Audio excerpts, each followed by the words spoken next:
Do something. Please. You're all monsters, all of you! You're sick! Typically, women have been relegated to non-genre films, but I'm someone who grew up on horror, grew up on thrillers. Horror to me is sacred, and I've always wanted to make a horror film, and I just wanted the right one to come along. I grew up reading Dracula. I think I read it when I was in like 8th grade or something like that. And I remember really loving it and thinking, wow, this is the first kind of vampire novel. And now we have so many and the world's been saturated by these vampire films. But yet none have really been told from a female perspective. It's a brilliant idea. Are you serious? Horror in general is always very feminist. Our heroine overcomes huge obstacles to defeat our monstrous groom. Evie, this is the Lord of the Manor, Walter Deville. You can just call me Walt. Eat! Eat! So when I, got the script and it was basically about one of the brides or how someone became one of the brides of Dracula, I thought it was really intriguing because it was like a twist on a old, well-known story. It's a timeless classic, isn't it? I mean, it still raises the same questions as it did like in 1897 when Bram Stoker first wrote it, about the challenge of modernity, what we think we know and how clever we are, to the things that we don't understand, things that go bump in the night, things that make the hairs on the back of your neck stand up. The kind of Dracula story sort of has been spun in a sort of modern way, but those kind of themes are still very, very relevant. It's really, really interesting that they'd taken Dracula and it was seen through the female perspective. But really, to me, it was the metaphors within the film. So to me, it's about the rich eating the poor, colonialism, the patriarchy, and about this one woman's quest who was originally outcast and discarded by this family, basically taking them all down and literally burning the patriarchy. Please don't run away. It is a dream wedding where she falls in love with her dream man. I can't wait to see the wedding of the century. We should make it a double wedding. Only to discover that she's been gaslit, everyone's in on it but her, and her dream man is a monster. Are you telling me you're Dracula? So Blair, the other writer, and myself have put over 100 references to Dracula in the film. And whether that's in small design details or in actual dialogue. Hello, this is Mina Harker. The one that I sort of really liked was the shrikes. Local carnivorous birds, miss. It was a really cool way to drop in this idea of this beautiful little thing that was just so violent, which I think obviously is just reflective of Dracula. Holy shit. There's a scene where Evie is walking past and there's a poster in the back and it's of the castle where Dracula lived. The names of the buildings, the names of the families that are there at the wedding. I would like to formally welcome the 3 great families to New Carfax. The Billingtons of Whitby, Klopstocks, Budapest, and the Alexanders of London. Yeah, so I really wanted to create a film that the people who were fans of the original source novel would still feel like it was true to the original. It would make your life so much easier if you came willingly. I found from rereading the book before writing the film, I remembered all these things that I'd forgotten about because in modern times we've been saturated with vampire films. So I went back to the source and I went back to Bram Stoker's version of the world. And what I forgot about is that his vampires can walk around during the day. They just don't have power during the day. They don't have their powers. So you'll see our vampires in the daylight. Hello, sleepyhead. What time is it? It is time for our spa day. There's also that they crawl on the ceilings. This is a big thing in his novel that he says that they crawl like lizards on the ceilings and on the roofs and on the outside the castle. So we see that in little tidbits throughout. I've also done little nods to Francis Ford Coppola's Dracula, which I loved growing up. And I've got some direct references in there, the classic line that we've put in the rehearsal dinner. Tonight is yours. Tomorrow is mine. Also, when Dracula becomes his true self after he's been injured and he kind of morphs into this older version of himself, a lot of that was inspired by Gary Oldman's Dracula and how Coppola saw Dracula. You modern women are so ungrateful. There's a lot of little tidbits from new and old versions of Dracula that I think the audience will really love, and upon a second viewing we'll see all the little bits of information that we've got in there. I think it'll be fun to go and find them. You ready? Always. Out with the old, in with the new.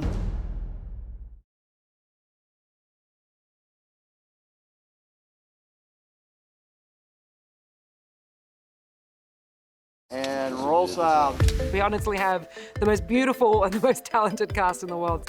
I'm Nathalie Emmanuel. I'm Thomas Doherty. Hugh Skinner. Alana Boden. Stephanie Corneliussen. It's going to be the wedding of the century. You know what? You should come. Holy shit. I play Evie Jackson, who is an artist from the States who has family in England. Ah, there she is. The people that she thinks she can trust and are her family actually are selling her to Dracula to marry him to be his third bride because she has the right bloodline. So it's kind of dark. Someone surely does look the part. Nathalie Emmanuel is Evie. She has absolutely found this character in a very extraordinary and unique way. No one works harder than Nathalie every day. Evie is a character who I completely identify with. She's a New York artist doing the New York hustle. She's lonely in New York. She's recently lost her mum from a long battle with cancer. And she's someone that the audience will completely feel sympathetic for. I really loved learning to throw clay on the wheel and learn about ceramics because it was like a new skill for me that I actually really loved. Just know that when things are hard, you're stronger than you think you are. And she goes on this incredible journey where she finds her strength and basically sticks it to the man and kills the most powerful vampire of all time. I can't shake the feeling that everyone is staring at me. Can you blame them? Thomas really embodies the role. He throws himself into everything, and he's really a character actor. He's someone who finds the little details, and he has these, these little tics and these little mannerisms that he's really brought to the role. It's just like when you realize he's a vampire, you're like, yeah, that makes sense. I have zero redeeming qualities. Stop playing it tight. I love playing characters. To be able to play a 2,000-year-old vampire, I kind of jumped to that opportunity. I did that because I'm trying to impress you. Thomas Doherty was an incredible find for us. When you're in his orbit, you are absolutely sucked into it. I want to go home. But this is your home. I like to break his character into two. I always think of him as Walter and then DeVille. To Evie, my new bride. For me, the best thing to do to embody the character is to have the weight and the heaviness in my eyes. It comes from there. Everything else kind of comes from that. And there's obviously like a confidence and a knowingness. Think about what you are gaining here. Wealth, power. Which is a shame because they were so cute together. Ugh, vampires. Thomas, who plays DeVille, is a fellow Scot like myself. He's very charismatic. He's got a real kind of piercing intensity, but he's also got a great sense of humour as well. Ready for an adventure? I guess. Come, let's go. Well, first of all, I thought the script was amazing. It was so different, and an opportunity to work with Jessica and also play someone that seems very lovely and charming, but is ultimately a monster. I believe congratulations are in order, dear cousin. Dear cousin. Hugh Skinner, he's got that charm that Oliver needs, and I absolutely love working with him. You're most welcome to venture anywhere within the estate, ma'am, except the library. We're renovating. I mainly work with Nathalie, which is proving to be really difficult because the problem is she's possibly one of the nicest, most beautiful, talented women that I've ever worked with. There's no need to be snarky about it. I beg your pardon? I have to really draw from the depths to actually attempt to hate her. Can you imagine being that rich? Just walking around like you own people. Girl, he probably does own people. Wanted to add you to the roster. You first meet Grace at this kind of fancy black tie event. She's kind of catering it with Evie. So you kind of see the dynamic between her and Evie as you find out they're really good friends. Don't want to be relegated to the sidekick? Please, I have always been your sidekick. I can talk about Courtney Taylor all day, so how much time do we have? It was one of the easiest kind of cast relationships that I've had, really. The scene in the spa is such a fantastic scene. This is Evie. I think it's the first time you really see Evie and Victoria go head to head. Always wanted a sister. I do leave the poor girl alone. Lucy, I think she's really confused because there's this person who she spent the last 100 odd years with, and then there's this person who's shown her the first bit of kindness. I think anybody has showed her in such a long time that, yeah, she's just totally torn. It's a great scene. So you're not even a teeny bit curious what he gets up to behind those locked doors? Stephanie Corneliussen, who I first became aware of in watching Mr. Robot, and she played such a great villain on that, and I knew immediately she was 100% right for this role of Victoria. She brings decadence, all of that animalistic, go for it, don't even think about it, no consequences, do what you want. She brings possessiveness and jealousy and control and drama and a complex array of not so great personality traits. Everybody's really wonderful, such good people, and it was great. Great fun. So fun. And action! And had just the best time.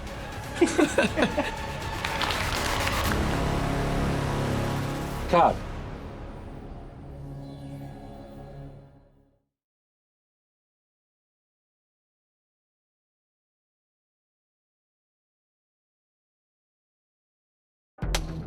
It was always really important for me for this film that I feel is essentially a story about smashing the patriarchy to have a woman-led creative team. We had such a fantastic team. It was incredible having such a female-driven set. Like, women can do it.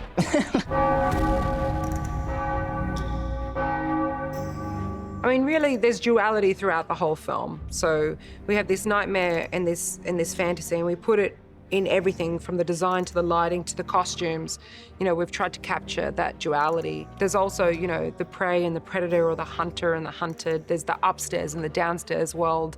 And we've tried to capture that through our entire designscape. Autumn Aiken, the cinematographer, and I worked on my first film, The Light of the Moon, and we worked so well together. We have a real symbiotic relationship where we almost don't even need to communicate with each other verbally. We understand exactly what we need. So getting to work with her on this film has been truly wonderful. She's really my right-hand woman. Autumn was a magnificent surprise, and somebody that I am so grateful is on this picture. We get to film in an actual castle in the countryside of Hungary, and something really special about walking into a real location that has this history and actually has the bones of this magical place.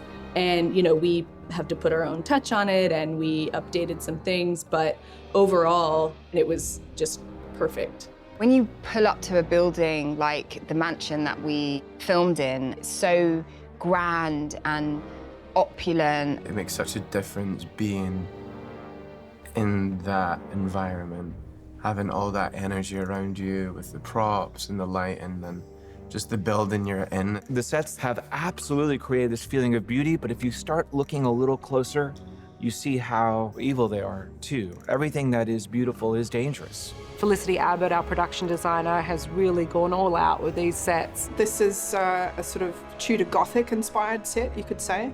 And it's unusual that we found a location like Nádasdy on this particular film, as it's one of the rare examples of English Tudor architecture in Hungary, and certainly in something like the main hall, Evie's bedroom, and all the sets that kind of flow from that. You know, they're designed with her in mind. She's an artist. It's almost like a sort of heightened art gallery in a way. This is my room. Is it to your liking, miss? All the floral arrangements throughout the house are really big and decadent and beautiful, but when you go closer, they're actually all dead and dying and full of skulls and things like that. So really, to me, it was about, on the surface, selling this beautiful, Great Gatsby-looking world, and when you get closer, when you look at the finer details, you realize that there's really horror living under there.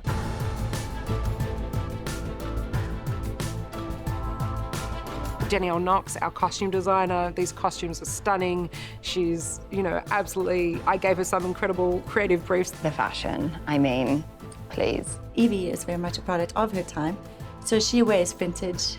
She's conscious about, you know, where she gets her clothes. She's ethical. She is an artist, so she's incredibly expressive. Sort of like mishmash of like thrift stores and, you know, little trinkets and things. And then we go into English world. We're going back into the past. We're going back into an era that she represents the absolute opposite of. My favorite of the gowns was probably the red ball gown. It was so striking. When you put on a dress like that, it changes how you hold yourself.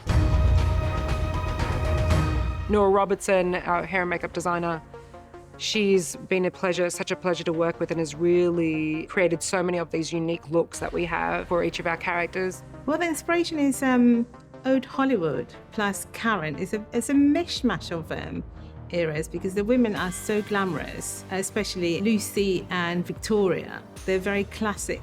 They have a classic look. So there's a mixture of 1920s feel with a 1940s feel for Stephanie, who plays Victoria. And for Evie, she's very current, very modern. So, you know, she's very funky New Yorker. So it's a real mixture of looks. And the guys are just very well groomed and very well put together, you know, gorgeous looking people. So you can't really go wrong. My favourite scene was definitely the banquet scene. It's our entire movie in one scene. This is when we realised that the beauty, that really deep down there's this nightmare boiling underneath the surface. And it was a 3-day shoot on one set. The vision for this was almost like the 1972 Illuminati ball, and I got a lot of inspiration from Kubrick's Eyes Wide Shut. And, you know, and it starts off as this beautiful, sumptuous ball, and then that's when the penny drops halfway through this. I remember walking into that room and being absolutely dazzled by the table setting, the guests around the table. You realise slowly that all the, you know, all the incredible tablescape, all of this decadent food is actually all rotting and melting and dripping. And this incredible chandelier that we made, you know, it's full of like dead antlers and skulls and things that have been thrown together. You can only imagine what it smelled like on the 3rd day. Yeah, that was probably the hardest, but also one of the most rewarding, and I think it's also one of the best scenes of the film. You're all monsters, all of you! You're sick! Don't take our words to heart. You know how difficult brides can be. Jess is fantastic to work with. She's got an amazing energy. She's very enthusiastic. It's wonderful to be working with a female director. Like, so good. She's so supportive, and, you know, every question I have, she's always there with an answer. She's powerful in the way that she tells her story. She really takes something and she envisions it, and the way she describes it, these fantasies that she get, you look at and you go like, I'm not sure that's possible, and then she does it. She's like badass.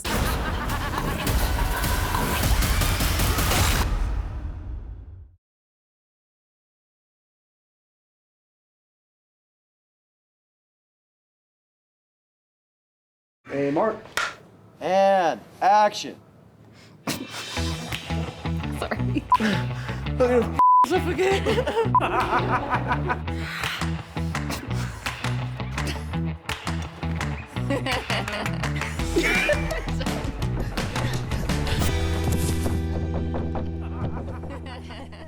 When are you going to kiss me? Cut. Take one. Stop it. Stop starting. Stop it. Okay, sorry. We're just reading the thing.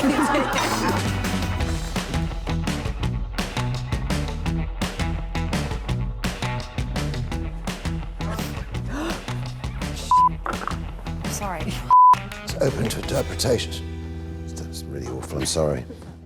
It's me. It's me. It's me. I'm so sorry. My name is Alana Boden. Hugh Skinner. Stephanie Corneliussen. Yeah, I guess she's just such a... She's so... I've already it.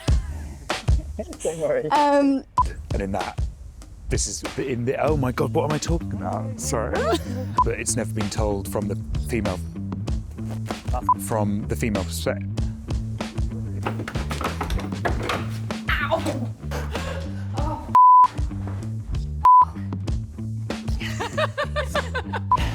What is the line? What is the line? What is line? I hope when people see this film, well, I think it'll be exciting.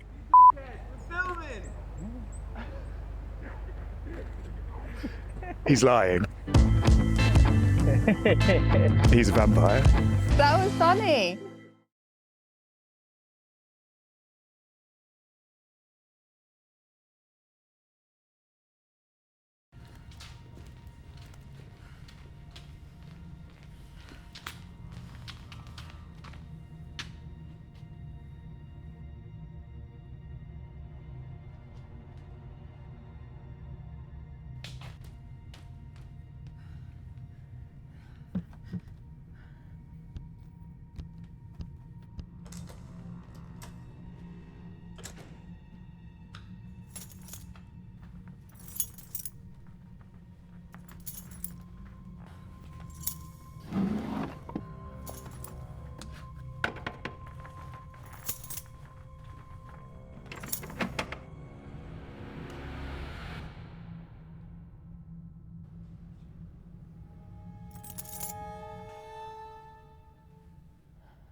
и дурак.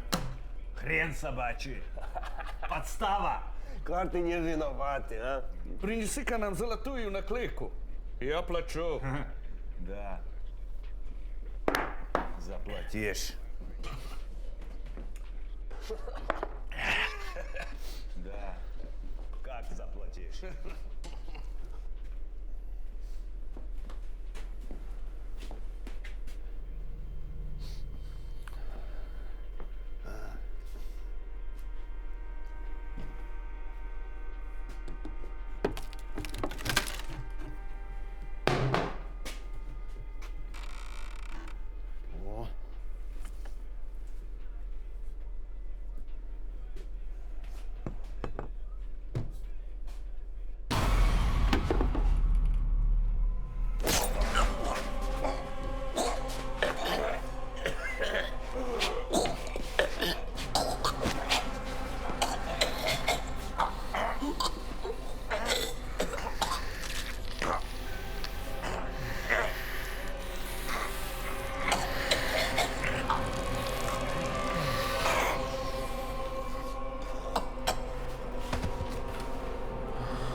И что там за сериал?